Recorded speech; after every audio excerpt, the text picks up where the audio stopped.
Hello दोस्तों, कैसे हैं आप। एक बार फिर से आपका स्वागत है आपके अपने YouTube चैनल GK 360 में। और आज हम लाए टॉपिक प्राचीन भारत का जैन धर्म। मैंने पिछले वीडियो में मैंने आपको बताया था बौद्ध धर्म के बारे में। आप उस वीडियो को देखें। उस वीडियो को देखने के बाद इस वीडियो को देखें, हम डिस्कस करेंगे जैन धर्म के बारे में। और एक चीज और, अब वीडियो को अंत तक देखें, अगर दिल को छू जाए, लगे कि वाकई में आज मैंने कुछ सीखा है, तो आप लाइक कीजिएगा, सब्सक्राइब भी कर लीजिएगा और जितना अधिक से अधिक हो आप इसे शेयर भी कीजिएगा। लेकिन कब? जब आपको वीडियो अच्छा लगे तब। आइए स्टार्ट करते हैं जैन धर्म के बारे में। चलिए, सबसे पहले हम बात कर लेते हैं कि जैन धर्म के संस्थापक कौन है। तो आप सभी जानते हैं कि जैन धर्म के जो संस्थापक थे या प्रथम तीर्थकर थे, उनका क्या नाम था? ऋषभदेव। तो ऋषभदेव को जैन धर्म का संस्थापक कहा जाता है और साथ ही साथ ऋषभदेव जैन धर्म के प्रथम तीर्थकर भी होते हैं। अब आपके दिमाग में उठता होगा कि जैन का मतलब क्या होता है। तो देखिए, जैन एक संस्कृत शब्द से लिया गया है जिसका अर्थ होता है विजेता। क्या होता है? विजेता। तो जैन शब्द संस्कृत से लिया गया है जिसका अर्थ होता है विजेता। और जैन धर्म में कुल टोटल 24 तीर्थकर हुए, जिसमें सबसे प्रथम जो तीर्थकर थे उनका नाम ऋषभदेव था। जो सबसे अंतिम तीर्थकर है उनका नाम क्या है? महावीर, जिन्हें भगवान महावीर के नाम से भी जानते हैं। चलिए, मैंने बहुत कुछ लिख दिया, इसलिए लिखा ताकि वीडियो ज़्यादा लंबा नहीं बने। ये वो टॉपिक है जहाँ पे लिखना ज़्यादा पड़ता है मुझे। आइए, मैंने कोशिश किया है कि बहुत आसानी से शब्दों में मैं आपको समझा दूं। चलिए, सबसे पहले हम बात कर लेते हैं विश्वास की, कि जैन धर्म में किस चीज का विश्वास किया जाता है। तो जैन धर्म में पूर्ण जन्म का, आत्मा का और साथ ही साथ कर्मवाद का भी विश्वास है। यानी जैन धर्म में ऐसी मान्यताएं हैं कि मरने के बाद पूर्ण जन्म होता है, आत्मा का भी अस्तित्व होता है और साथ ही साथ कर्मवाद, कर्म में भी विश्वास किया गया। अब एक चीज और, अस्वीकार। जैन धर्म में मुख्यतः किसको अस्वीकार किया गया? तो इसमें ईश्वर के अस्तित्व को और साथ ही साथ वेदों की अपुरुषता को भी अस्वीकार कर लिया गया है। किसमें? जैन धर्म में। तो अस्वीकार कौन चीज है? तो वेद और साथ ही साथ ईश्वर के अस्तित्व। अब एक चीज बहुत इंपॉर्टेंट है, आप इसे VVI टिक करेंगे, है ना, कि वर्जित। जानते हैं जैन धर्म में किसे वर्जित किया गया है? कृषि और युद्ध को। युद्ध के साथ साथ कृषि भी जैन धर्म में वर्जित किया गया है, क्योंकि जैन धर्म का ऐसा मानना है कि कृषि के साथ साथ, युद्ध के साथ साथ कृषि, इस दोनों में जीवों की हत्या होती है। और कहीं ना कहीं जैन धर्म के प्रारंभिक विकास के बाधक में कृषि का मतलब वर्जित होना एक सबसे बड़ा जैन धर्म के प्रारंभिक विकास में एक बड़ा कारण रहा है। अब हम लक्ष्य को समझते हैं। लक्ष्य, कि जैन धर्म का क्या लक्ष्य है। जानते हैं, जैन धर्म का जो सबसे अंतिम जो परम लक्ष्य है वो माना गया कैवल्य को। कैवल्य, जानते हैं कैवल्य का मतलब होता है जीवन मरण चक्र से मुक्ति, या यूं कहे तो मोक्ष की प्राप्ति। यूं कहे तो मोक्ष की प्राप्ति। जानते हैं, जैन धर्म में ऐसी मान्यता है कर्मयोग, कि आप कर्म के हिसाब से यहाँ काम करना, यहाँ पे मतलब आप जीवन यहाँ पे व्यतीत करते हैं। जिस दिन ये जो कर्म है वो सब कुछ आपका बराबर हो जाएगा, मतलब कुछ भी ऋणी नहीं रहेगा आपके कर्म में, तो कैवल्य की प्राप्ति हो जाएगी, मोक्ष की प्राप्ति हो जाएगी। अर्थात जीवन चरण के जीवन और मरण के चक्र से मुक्ति भी हो जाएगा। मैंने एक चीज नहीं लिखा है, बात में मुझे याद आ गया, कि जानते हैं प्रारंभ में जैन धर्म में मूर्ति पूजा नहीं होती थी। मूर्ति पूजा नहीं होती थी, किंतु बाद में जैन धर्म में मूर्ति पूजा क्या हो गया? प्रारंभ हो गया। और एक चीज और जानते, सामान्यतः ऐसा माना जाता है कि भारत में यह जो मूर्ति पूजा, सबसे पहले जो पूजा की जाने वाली मूर्ति है इसमें भगवान बुद्ध का भी नाम आता है। संभवतः ऐसा कहा जाता है कि भारत में जो सबसे पहले जो मूर्ति पूजा का प्रचलन हुआ भगवान बुद्ध से प्रारंभ हुआ है। तो आप यहाँ पे याद रखेंगे, आप पेन कॉपी लेकर एकदम बैठे, जो चीजें अच्छी लगेंगी आप उसे लिख लीजिएगा, क्योंकि सभी बातों को मैं लिख दूं यह संभव नहीं है। तो याद रखेंगे कि प्रारंभ में मूर्ति पूजा तो नहीं था, किंतु जैन धर्म में बाद में मूर्ति पूजा क्या हो गया, आ गया। केवल का मतलब आप समझ चुके होंगे, केवल मतलब जीवन है ना, मरण के चक्र से मुक्ति, और इसे ही जैन धर्म में सर्वोच्च लक्ष्य रखा गया है। देखिए जिस प्रकार बौद्ध धर्म के त्रिरत्न थे, है ना, मैंने बताया था वीडियो में, उसी तरह से जैन धर्म के भी त्रिरत्न है। और कौन कौन है? समक्य दर्शन, समक्य दर्शन, समक्य ज्ञान और समक्य क्या है, आचरण। अब आपके दिमाग में उठता होगा, हो सकता है कभी आपको एग्जाम में पूछ दे कि बताइए ये जो देख रहे हैं समक्य दर्शन, समक्य दर्शन का मतलब होता है वास्तविक ज्ञान। क्या कहते हैं? इसका मतलब क्या होता है? वास्तविक ज्ञान। और समग्र ज्ञान का मतलब क्या होता है? तो समग्र ज्ञान का मतलब होता है सत्य में विश्वास। क्या होता है? सत्य में क्या होता है? विश्वास। और आचरण का मतलब आप समझ ही रहे हैं कि समग्र आचरण मतलब चाहे परिस्थिति कैसी भी हो, चाहे परिस्थिति अच्छा हो, चाहे बुरा हो, चाहे सुख हो या दुख हो, हर सुख दुख में, हर एक परिस्थिति में कैसा होना चाहिए? समभाव। समभाव यानी जो भावना होनी चाहिए, सुख में दुख में कैसा होना चाहिए? समान होना चाहिए। यही मतलब होता है इन तीनों का। तो तीन रत्न है, समग्र दर्शन, समग्र ज्ञान और समग्र आचरण। उम्मीद करते हैं यहाँ तक आपको समझ में आ चुका होगा। और जानते हैं इस तीन रत्न के पालन के लिए जैन धर्म में 5 महाव्रत को अनिवार्य किया गया है। मैंने नहीं लिखा है, यह त्रिरत्न के लिए यह 5 व्रत जैन धर्म में अनिवार्य किया गया है। वो कौन कौन है? अहिंसा, सत्य, अपरिग्रह, असत्य और ब्रह्मचर्य। एक चीज याद रखेंगे आप, यह VVI है। पहले जैन में 23वां तीर्थंकर तक पहले त्रिरत्न के पालन के लिए 4 महाव्रत ही था। लेकिन ये जो ब्रह्मचर्य आप देख रहे हैं, ब्रह्मचर्य को शामिल किसने किया? तो भगवान महावीर ने ब्रह्मचर्य को शामिल किया किसमें? त्रिरत्न के पालन के लिए महाव्रत में। अब समझ में आता होगा कि अहिंसा मतलब क्या होता है? हिंसा ना करना। सत्य मतलब क्या होता है? कि हमेशा सत्य बोलना। अपरिग्रह का मतलब क्या होता है? अपरिग्रह का मतलब होता है संपत्ति इकट्ठा ना करना।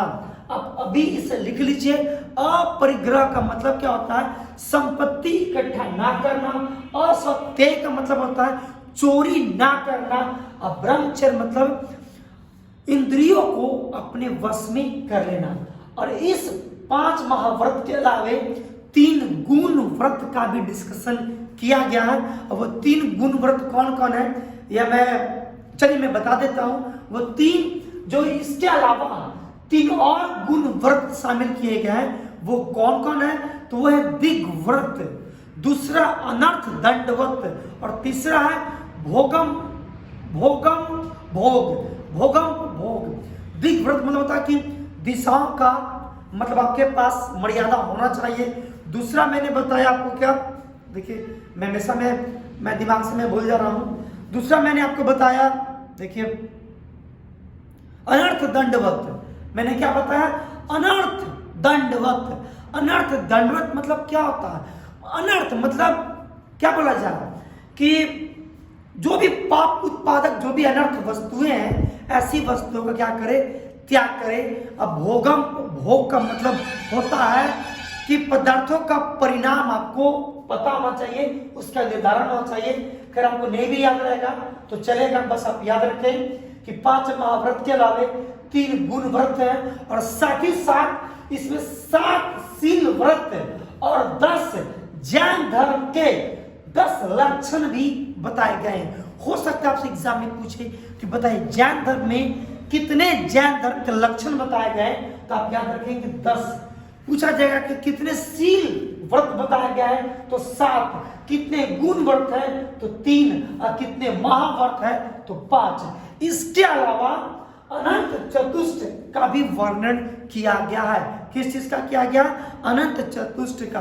देखिए ऐसा कहा जाता है जैन धर्म में कि जब कैवल्य की प्राप्ति हो जाती है, कैवल्य मतलब कि मोक्ष की प्राप्ति हो जाती है, तो मोक्ष की प्राप्ति के बाद क्या होता है कि जीवन मतलब कि जीवन मरण के चक्र से मुक्ति हो जाएगी, कैवल्य की प्राप्ति हो जाएगी। और इस कैवल्य की प्राप्ति के बाद अनंत चतुष्ट की प्राप्ति हो जाती है। अब ये अनंत चतुर्थ क्या है तो इसमें कहा गया है, इसका मतलब है कि कैवल्य के बाद अनंत ज्ञान की, अनंत दर्शन की, अनंत वीर्य की और अनंत सुख की प्राप्ति मिल जाती है।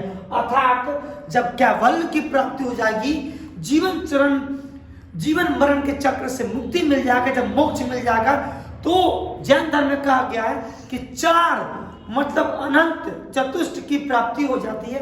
और चतुष्ट में कौन कौन है तो अनंत ज्ञान, लिख लीजिए, अनंत दर्शन, अनंत वीर्य और अनंत सुख। एक चीज मैंने जानबूझकर लिख दिया है, संलेखना और संथारा प्रथा बहुत फेमस है, यह VVI है, यह जैन धर्म में अक्सर एग्जाम में पूछा जाता है। जानते हैं जैन धर्म में संथारा प्रथा प्रसिद्ध है। कौन प्रसिद्ध है? संथारा प्रथा। देखिए संथारा प्रथा समझने से पहले समझिए संलेखना। संलेखना जैन धर्म में मतलब उपवास से संबंधित है, उपवास से। संलेखना का मतलब क्या होता है? उपवास। और जानते हैं यही उपवास से संबंधित है संथारा प्रथा। यह क्या है अच्छे से समझिएगा। ऐसा जैन धर्म में ऐसी मान्यता है कि जब व्यक्ति को लगता है कि वो मृत्यु के नजदीक है, तो ऐसी अवस्था में वो एकांत स्थान ग्रहण कर लेते हैं, भोजन भी छोड़ देते हैं और बाद में क्या होती है अपने शरीर को त्याग देते हैं। यही क्या कहलाता है? संथारा प्रथा। अब मैंने क्यों बताया संथारा प्रथा? एक शब्द में मतलब एक लाइन में समझिए। संथारा प्रथा जैन धर्म से संबंधित है कि उपवास के द्वारा अपने स्वेच्छा से अपने शरीर का त्याग देना। अब देखिए संथारा प्रथा क्यों इंपॉर्टेंट है, क्योंकि राजस्थान हाईकोर्ट ने राजस्थान की कोर्ट ने संथारा प्रथा पर 2015 में रोक लगा दी और यह कहना था कि यह जो संथारा प्रथा है कहीं ना कहीं इसका संबंध आत्महत्या से है। किंतु बाद में यह है कि सर्वोच्च न्यायालय ने संथारा प्रथा पर जो रोक लगाई थी, अभी सर्वोच्च न्यायालय द्वारा क्या किया गया है, इसे हटा दिया गया है, इस रोक को हटा दिया गया है। और एक चीज और याद कर ले कि धारा 306, 309 के तहत यह संथारा प्रथा को राजस्थान कोर्ट ने बैन किया था। चलिए हम आगे की तरफ आते हैं। अब जैन साहित्य जानते हैं, जैन साहित्य प्रारंभ में अर्धमागधी भाषा, जिससे हम कहते हैं प्राकृतिक भाषा में लिखी गई थी, किंतु बाद में संस्कृत और कन्नड़ भाषाएं में भी लिखी गई है। संस्कृत भाषा में लिखा गया किताब सबसे फेमस कौन है? भगवती सूत्र। कौन है? भगवती सूत्र। तो याद रखेंगे कि जैन साहित्य प्रारंभ में अर्धमागधी यानी प्राकृतिक भाषा में लिखी गई थी, किंतु बाद में कन्नड़ भाषाएं, संस्कृत भाषाएं में भी जैन साहित्य लिखा गया है। और एक चीज याद रखेंगे, जैन साहित्य को आगम कहते हैं। साथ ही साथ 4 महत्वपूर्ण ग्रंथ को आप याद कर ले, एग्जाम में आपसे पूछा जाएगा। सबसे पहला ग्रंथ का नाम है अचरांग सूत्र। अचरांग सूत्र यह जैन धर्म का ग्रंथ है, जिसमें जैन धर्म के नियम तथा आचरण का वर्णन किया गया है। दूसरा कल्प सूत्र। कल्प सूत्र में जितने भी तीर्थकर हुए हैं जैन धर्म में, इन सभी का जीवनी का वर्णन है। अगला है न्याय धर्म का सूत्र। इसमें किस चीज का डिस्कशन वर्णन किया गया? तो भगवान महावीर ने जो भी शिक्षाएं दी है, जो भी उपदेश दी गई है, इसी न्याय धर्म का सूत्र में वर्णन है। और सबसे अंतिम भगवती सूत्र जो संस्कृत में लिखी गई है, इसमें भगवान महावीर के जीवन का वर्णन है। चलिए उम्मीद करते हैं यहां तक याद हो चुका होगा, आप इसे पक्का याद कर लें। चलिए अगली बात करें, और यह भी याद रखें अक्सर एग्जाम में पूछा गया है आगम किससे संबंधित है? आगम जैन धर्म से है। जबकि जातक बौद्ध धर्म से। अगला आता है जैन धर्म में 24 तीर्थंकर हुए। 24 सबसे पहले का नाम क्या है? ऋषभदेव जो संस्थापक थे। दूसरे अजीतनाथ, तीसरे कौन है? संभवनाथ। इसके बाद मैंने अंतिम लास्ट मैंने 3 लिखा है। 22वें तीर्थंकर कौन थे? अरिस्टिनोमी। ऐसा कहा जाता है कि भगवान श्री कृष्ण के काफी करीबी थे। कौन? अरिस्टिनोमी। 23वां कौन है? पार्श्वनाथ। और 24वां कौन है? महावीर। एक चीज और याद कीजिएगा, मैंने यहाँ पे मैंने नहीं लिखा है, मैंने ऋषभदेव को जैन धर्म में सांड के सिंबल से संबोधित किया। सांड। अजीतनाथ को हाथी से और संभवनाथ को किससे? घोड़ा से। आप याद करेंगे हमेशा प्रतीक बौद्ध धर्म में भी है, जैन धर्म में सांड, हाथी, घोड़ा। अगला हम बात कर लेते हैं किनका? अरिस्टिनोमी का।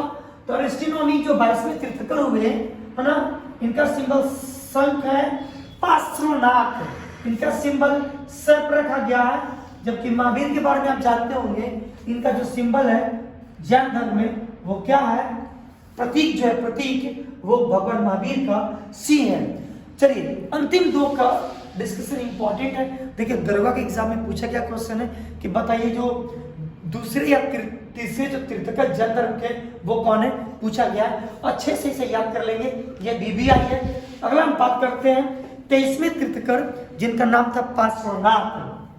पार्श्वनाथ जो थे वो काशी के इक्ष्वाकु वंशीय राजा अश्वसेन के पुत्र थे। और जानते हैं इन्होंने 30 वर्ष की अवस्था में इन्होंने गृह त्याग किया और बाद में जैन धर्म के 23वें तीर्थंकर बने। जानते हैं इन्होंने प्रारंभ में 4 शिक्षाएं दी थी। कितने शिक्षाएं दी थी? 4। चलिए कौन कौन है? सदा सत्य बोलना, चोरी ना करना, है ना, संपत्ति ना रखना, हिंसा ना रखना। ये जो देख रहे हैं 4 शुरुआत 4 या पार्श्वनाथ ने दिया था और बाद में जो 5वां था वो भगवान महावीर ने दिया। अगला हम बात कर लेते हैं महावीर, भगवान महावीर के बारे में। पार्श्वनाथ के बारे में आप इतना ही याद कीजिए कि काशी के इक्ष्वाकु वंशीय राजा अश्वसेन के पुत्र थे। एग्जाम में पूछा गया है कि किस वंश के थे? इक्ष्वाकु वंशीय थे, काशी के थे। इनके पिताजी का नाम अश्वसेन था। 30 वर्ष की अवस्था में इन्होंने घर का त्याग किया और प्रारंभ की ये जो देख रहे हैं ये चारों शिक्षाएं पार्श्वनाथ ने दिया। अगला हम बात कर लेते हैं भगवान महावीर की। तो भगवान महावीर ग्रातिक वंशीय थे। इनका जन्म 540 ईसा पूर्व में हुआ, जबकि इनका जो निधन हुआ था, निधन 468 ईसा पूर्व हुआ। ये इनकी जो है ना जो वर्ष, ये लगभग इनका जो उम्र था वो 72 वर्ष की आयु में 468 ईसा पूर्व में निधन हो गया। इनके पिता का नाम सिद्धार्थ, माता का नाम त्रिशला, जो लिच्छवी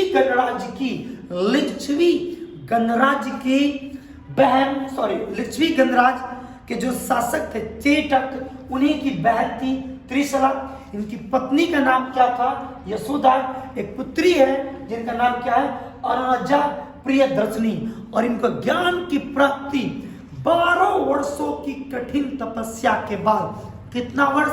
12 वर्षों की कठिन तपस्या के बाद जुम्भी के समीप ऋजुपालिका नदी के किनारे हुआ था।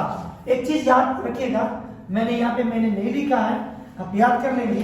इनका जो जन्म हुआ है ना, यह कुंडग्राम में हुआ। कहाँ पे हुआ? कुंडग्राम। अब कहेंगे कुंडग्राम कहाँ पे है? तो यह है वैशाली में। कहाँ पे है? वैशाली। इनका जो मृत्यु हुआ है 468 ईसा पूर्व, वो कहाँ पे हुआ है? तो वो हुआ है पावापुरी।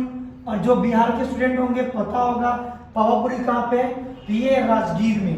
कहाँ पे है? राजगीर। चलिए अब हम यहाँ पे आते हैं। ज्ञान की प्राप्ति के बाद 12 वर्ष तक कठिन तपस्या किए। जब इनको ज्ञान की प्राप्ति हुआ तो भगवान महावीर को ज्ञान की प्राप्ति के बाद जिन अर्थात विजेता, नृग्रंथ मतलब बंधन, जिन मतलब विजेता, अरहत मतलब पूजनीय और नृग्रंथ मतलब बंधनहीन कहला।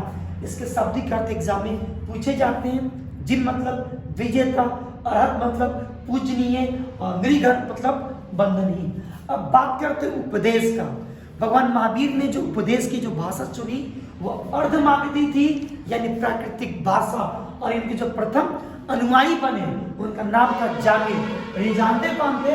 यही इनकी पुत्री प्रियदर्शनी के पति कौन थे? जामिल। और इनकी जो प्रथम जो भिक्षुणी बनी उनका नाम क्या था? चंपा, जो दधिवाहन की पुत्री थी, दधिवाहन वंश की है ना। इनकी भिक्षुणी जानते हैं, बौद्ध धर्म में भी स्त्रियों को प्रवेश दिया गया था, जैन धर्म में भी दिया गया था। और इनकी जो भिक्षुणी संघ की जो प्रधान थी, मैंने लिखा नहीं है सॉरी, इनका नाम था चंदना। यह भी एग्जाम के लिए बहुत इंपॉर्टेंट है कि जो भिक्षुणी संघ की जो प्रधान थी उनका नाम क्या था? चंदना।